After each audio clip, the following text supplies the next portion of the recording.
It's a shocking fall from grace. In less than a year, P. Diddy went from beloved music icon to disgraced sexual predator, at least according to the charges from the feds. Right now, he's behind bars in New York, the same place where just last year he was given a key to the city. It was a disturbing set of allegations that led to Diddy's arrest in the way of multiple civil suits brought by accusers. And in some of those suits, co-defendants are listed, and in others, celebrities. Could it be a time of reckoning for them too? We're taking a deep dive into all the celebrities listed in Diddy's civil lawsuits and whether they too could face federal charges. I'm Sierra Gillespie, and this is Law&Crime News. A groundbreaking case brought forth just this week when 54-year-old Shah Diddy Combs was arrested on September 15th. He now faces some pretty serious federal charges: racketeering conspiracy, trafficking by force, fraud, or coercion, and transportation to engage in prostitution. Diddy was indicted by a federal grand jury and is now being held in Brooklyn at the Metropolitan Detention Center after he was twice denied bail. Diddy's attorneys say he was in New York for about a week before the arrest, anticipating the federal indictment. But he wasn't the only one who kind of saw this coming. After federal investigators raided 2 of Diddy's homes back in March, we kind of had an idea. Something was on the way. Just this week, we learned some of the items that investigators collected during those raids of Diddy's homes in both Miami and Los Angeles. According to the indictment against Diddy, investigators seized more than 1,000 bottles of baby oil and lubricants from his homes. The court states that these items were used in something referred to as freak-offs, which were elaborate and produced sex performances that Combs arranged, directed, masturbated during, and often electronically recorded. According to prosecutors, Diddy and his associates transported commercial sex workers over state lines and even international. Diddy then allegedly gave these sex workers and victims controlled substances, at times unannounced to the victims, prosecutors say. Diddy did this to keep the victims obedient and compliant. He then took videos of victims having sex with these sex workers, sometimes without their consent. After all, both Diddy and the victims would receive IV fluids, recover from the physical exertion, and drug use. Federal investigators say that during the raids of Diddy's homes, they collected some of these recordings, showing the disturbing details of these freak-offs, and the feds had a heads up about these recordings, thanks to some of the civil lawsuits filed against Diddy, namely the one brought by Rodney Jones, also known as the producer, Lil Rod. Lil Rod worked with Diddy on his Love album starting in 2022, and says he experienced months of abuse, all at the hands of Diddy. In his lengthy civil suit, Lil Rod refers to these recordings, saying, quote, "Mr. Combs required Mr. Jones," that's Lil Rod, "to record him constantly. Mr. Jones has secured hundreds of hours of footage and audio recordings of Mr. Combs, his staff and his guests engaging in some serious legal activity." Lil Rod's lawsuit also lays out some other pretty disturbing claims, like that Diddy sexually assaulted him and forced Lil Rod to have sex with a prostitute. But Lil Rod's lawsuit came out swinging in more ways than one. Not only did it shed light on the dark allegations against Diddy, but it dropped some high-profile celebrity names too. First, there's Academy Award-winning actor Cuba Gooding Jr. Lil Rod alleges Diddy was, quote, grooming him to pass him off to his friends. This fear became reality when Mr. Combs introduced Mr. Jones to Cuba Gooding Jr. while they were on Mr. Combs' yacht. The lawsuit includes pictures of this too, showing both Diddy with Cuba and then Cuba with his arms around Lil Rod. Court docs go on to say, quote, "Cuba Gooding Jr. began touching, groping, and fondling Mr. Jones's legs, his upper inner thighs, near his groin, and the small of his back, near his buttocks, and his shoulders. He rejected his advances, and Mr. Gooding Jr. did not stop until Mr. Jones forcibly pushed him away." Here's former prosecutor Melba Pearson. In the last couple of years, there were allegations against him for sexual assault. So now we had those prior allegations, and now we see him tied to this case as allegedly trying to, assault a little. Or assault others back in 20 on misdemeanor charges of forcible touching and sexual abuse. After allegedly groping a woman in Times Square by the next year, 3 women had come forward accusing him of non-consensual sexual touching. He eventually reached a plea deal with prosecutors that required 6 months of counseling, but no jail time. Just this summer, he appeared on Dan Abrams Live, where he discussed those charges. When you pleaded guilty to a forcible touching misdemeanor in 2022, eventually led to a guilty plea of a lesser charge a year later, you settled a federal civil lawsuit, 2 more civil misconduct lawsuits. Can you understand why some would say don't want to cast this guy? Sure, but I can also understand some people who come up to me in the street all the time and yell, "Show me the money," and say, "Hang in there." And I see what you're going through. You make movies for an audience of people, right? So right now, I'm making a movie for faith-based people who are excited to know our hope in humanity, especially the times we're in dealing with politics and the world issues that are going on. So that's where I am now. And have you expressed regret, sorrow, apologies for what happened previously? Everything that happens in my life is for a reason. I believe that. And if I continue to walk on my path, whatever that is, I know at the end result, it'll be to make me stronger, to be a better person, to be a better father, And right now, that's the moment I'm in. Back to Melba, she says, it's possible that charges could be brought against the actor. I am getting the feeling where there's smoke, there's fire, right? Because now we have 2 different instances where you're accused of the same type of behavior, years apart. I think there's something there, and I don't know that Cooper G. Jr. is going to escape from that. One, because he already saw definitely people moving away from him within Hollywood circles and other circles once those first sexual assault allegations came out. So at this point, I don't think he's going to get away with it a second time. It's possible that he could face charges based on these allegations that were brought forward by Lil Rod. It is possible as well. Again, we've got the statute of limitations issue to deal with. So depending on the time frame of when this happened is, again, the Adult Survivors Act, which was the vehicle where these lawsuits came out. If these civil law schools suits, came out there was a fin-out amount of time for those suits to be filed. The time frame is going to be very, very important. What witnesses come forward, because again, this may not be a situation where DNA may be at play. This may be more of a situation of, hey, yes, I was there, and I recall, Cuba Jean Jr., putting his hands on the L-Rod, or I, recall certain aspects. So it's going to be a very witness-intensive type of case. And the question is, witnesses be willing to come forward? Another high-profile name listed in Lil Rod's lawsuit is Jennifer Lopez. From the standpoint of the names of the celebrities that were tied to this, the fact that Jennifer Lopez was tied to this back when she was involved in or party to a shooting at a nightclub when she was dating Diddy, and is now alleged to have brought the gun with her to the scene and gave it to Diddy, and that's how the shooting occurred.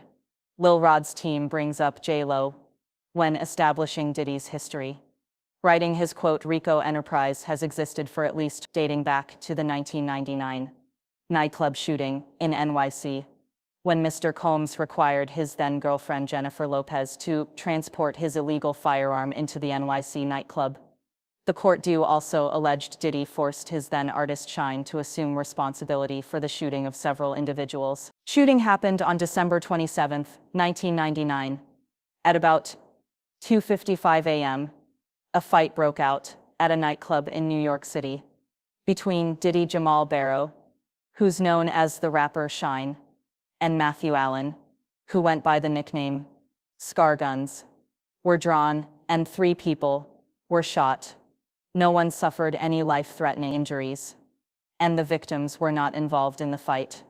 J-Lo and Diddy fled from the scene in a car, but were later arrested and charged. J-Lo's charges were dropped, but the others stuck. Diddy was acquitted, but Shine was sentenced to 10 years in prison.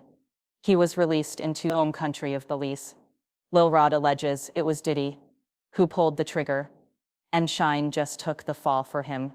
Because of this allegation, experts like former FBI agent Bobby Chone say investigators could take a second look at the shooting. If there's a civil lawsuit that lays out this major allegation, what would it take to reopen an investigation into something that happened 25 years ago? Well, it would take, it would take a different look at it. In other words, he was acquitted on the state murder charges. Now federal charges can be different. You can have RICO. You can have a continuing criminal enterprise.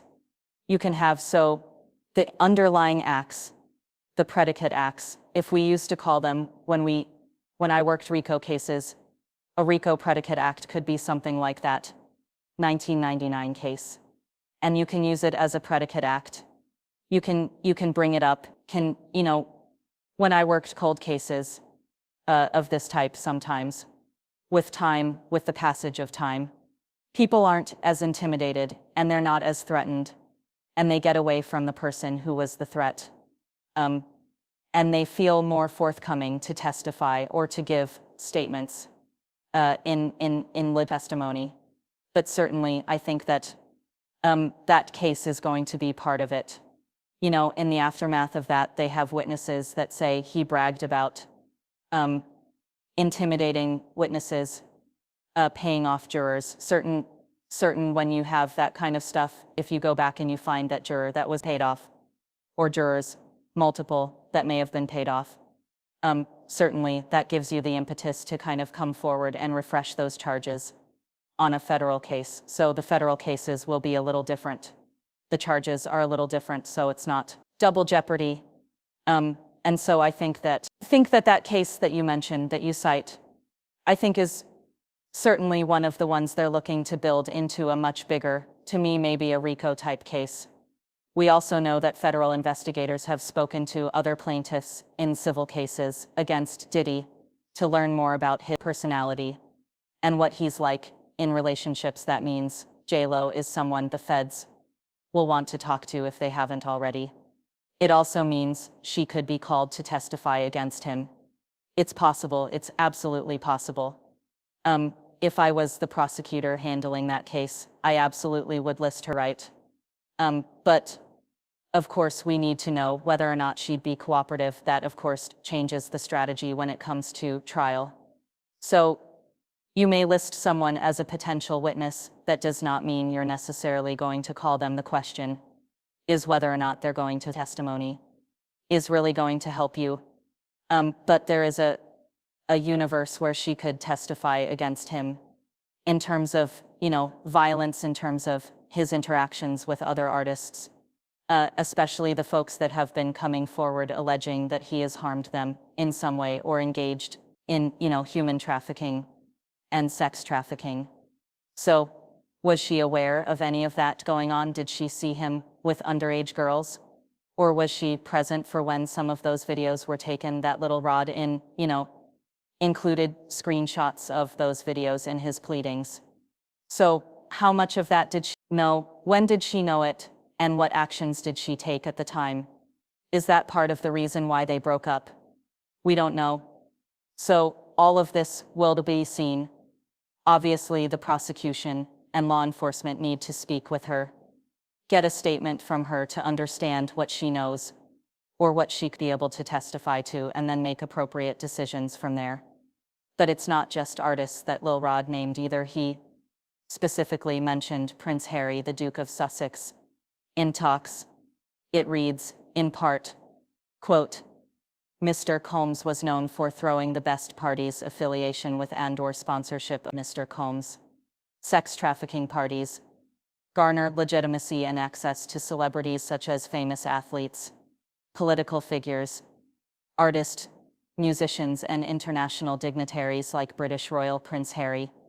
Why even name Prince Harry? There's no allegations against him or anything, but why bring him up? Think it may have been a move to bring more credibility to the filing and say that, basically he being Diddy was using his fame, fortune, and influence to insulate himself. So he was able to legitimize some of the activities he was doing by having these lavish parties, bringing all these A-list celebrities. But somewhere in a back room or somewhere in another wing, horrible things were happening. So the fact that Prince Harry was there does not necessarily mean he was participating in what was happening. And just because you were at a party doesn't mean, what's happening in every inch of the house. I mean, if you think about it, if the part is being thrown in a mansion, there are various floors and wings. So it is completely possible that he was there and did not participate. Now, you had said Prince Andrew, especially as a result of the allegations that came out in connection with the Epicene case, that they were close and that they traveled together. And, there was a person that alleged that he had sexually assaulted her while she was underage. That would be a different story. But Prince Harry and the way that it was mentioned seemed to be very, again, just sort of trying to bring legitimacy and talk about these were the people that he surrounded himself by to protect himself.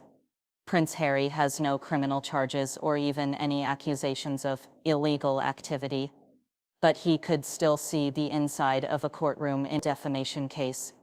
It's possible that Prince Harry may be able to preserve his reputation. And since it was such a minuscule mention in the greater context of this filing, he may be okay. Another celebrity mentioned in Lil Rod's lawsuit is Young Miami, who dated Diddy from 20. The lawsuit, Young Miami's cousin, assaulted Lil Rod during the Thanksgiving holiday in 20. It reads, quote, Young Miami's cousin burst into the bathroom and began groping Mr. Jones. She started undressing and attempted to straddle him and have sex with him in the presence of Mr. Combs and his staff, similar to Prince Harry. There are no allegations against Young Miami herself. So there's probably no worry of charges being filed against her. But there could be charges against some of the other people listed in Lil Rod's lawsuit. That's people like Diddy's chief of staff, Christina Coram, who compares to Ghislaine Maxwell, the longtime companion of Jeffrey Epstein. Epstein died by suicide in 2019, when he faced numerous charges of sexual assault over the course of multiple years. Maxwell was charged and found guilty of sex trafficking in relation to her time with Epstein, and she is currently serving a lengthy prison sentence.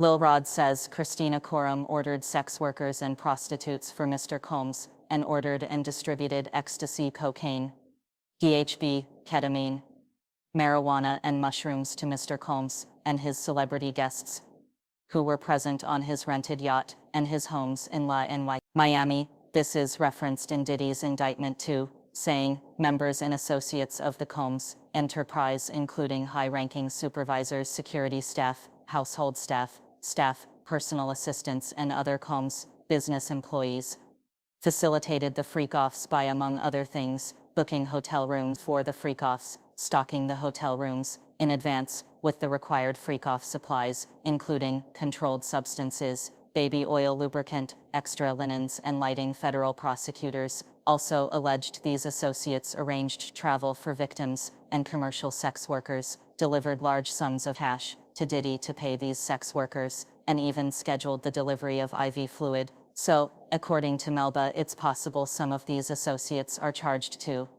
None of these cases, when you have these high-profile people that have been using people over years, these cases happen without a Kelly had a handler, Epstein had a handler, Weinstein had a handler. Everybody has in those scenarios of those powerful people, powerful men that are abusing other people. They have someone that does their dirty work, and it's usually not only just one person, it's several people who may have different duties. So again, seeing this woman being his handler, being the person to get him drugs, being the person to to procure sex workers for him, being the person to basically be on cleanup duty in case of, covering up or silencing people that might want to come forward. That's not unusual. And she is also going to bear the brunt of criminal liability, just like Ghislaine Maxwell did, and basically had to take the entire brunt of the criminal justice system alone because of the fact that, Epstein committed suicide and was not able to be held accountable. And we can't talk about Diddy without mentioning Cassie, the one whose lawsuit blew the lid off Diddy's alleged scheme. She filed civil suit against Diddy last November under the New York Survivor Act, meaning any sexual assault survivor could file suit against their predator, and the statute of limitation didn't matter. Cassie's lawsuit was settled just one day after it was filed, but it was still made public, dropping a laundry list of bombshells about Diddy that the public hadn't previously heard. Cassie's lawsuit outlined years of abuse by Diddy, starting when she was just 19 years old, and at the time he was 37. According to her suit, Diddy was prone to the uncontrollable rage and frequently beat Cassie savagely. Cassie alleged Diddy forced her to use drugs and would physically beat her or force her to have sex with prostitutes. Then there's the allegation that on at least 2 occasions, Diddy demanded Cassie hold his gun in her purse. The lawsuit goes on to state, quote,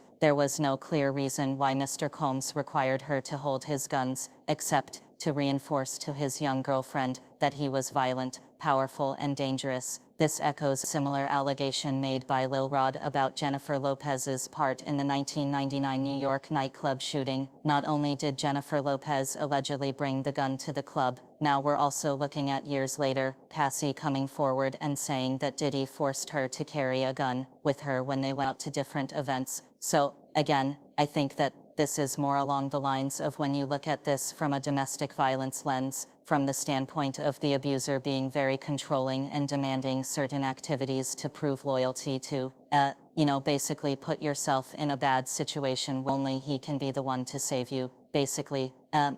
So in seeing that the parallels between J-Lo's experience and Cassie's experience, number one, it brings more credibility to what Cassie said in her pleadings, but also, again, it causes us to look at Jennifer Lopez and be like some of the comments she made about the end of her relationship to Diddy in terms of, well, there was infidelity and, she kind of skirted the issue a bit. But when you start to look back at your comments, you start to think, oh, were you in a domestic violence relationship with Diddy? Much like how ended up in a domestic violence relationship with him. Cassie kind of broke the floodgates, so to speak, when she made her civil suit back in November. These crazy allegations, we'd never heard anything like it before. And then all of a sudden we have several more people coming forward, and then more. It turns to 2024, so we have multiple plaintiffs who are coming forward alleging very similar things and wondering, without these civil suits, would we even be here right now? Would Diddy even have been arrested and indicted? I really don't think so. I really don't think so, because Cassie's lawsuit opened the floodgates, and I think it empowered other survivors to come forward and tell their story. And when Lil Rod came forward, I think that was just another huge, just a huge moment in this case, because now you have male victims coming forward. And we know statistically male victims of sexual assault generally don't report for a number of reasons, but they many times view it as an attack on their masculinity, and they're very concerned about how they would be viewed publicly. And Lil Rod was brave, which I really commend his bravery in standing up and saying, listen, this what happened to me, and that empowered more and more folks to come forward, including, most recently, Dana DK, one of the members of Dana DK, stating that he had abused her, and she had witnessed the abuse he had levied on others. So